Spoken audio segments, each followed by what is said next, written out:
Abantu abatshayayo kwisixeko saseKapa bangene ezitalatweni beqhankqalazela ukungathengiswa kwecuba. Ukukwenzeka emva kweentsuku nje iinkampani ezithengisa icuba zimangalele urhulumente kwiinkundla zamatyala.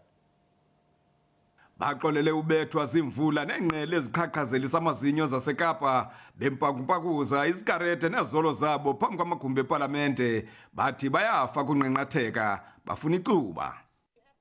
Yes, it doesn't make sense why my rights are being taken away as a smoker.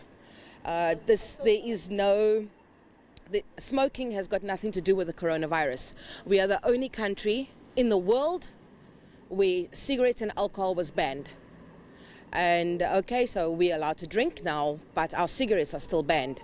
And if Nkosazana Zuma can show me or give me proof that smoking causes COVID-19, then I will be glad to stop my smoking.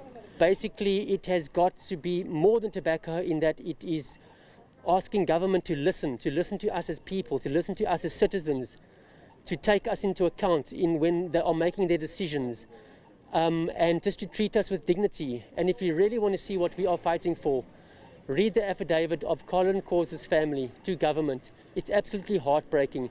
The way they don't listen, the way they mistreat us, the way they sit in the ivory tower. They're very good at playing the giant. They are very good at making themselves unapproachable to us as individuals, to us as society, to us as civilians. Abanye bathi elinyathelo linegalelo libi kuqoqosho lweli kuba urhulumente ephunyukana neebhiliyoni zeerandi zemali yerhafu. Ndingumanilisi Dubase weendaba ze-SABC ePalamente eKapa.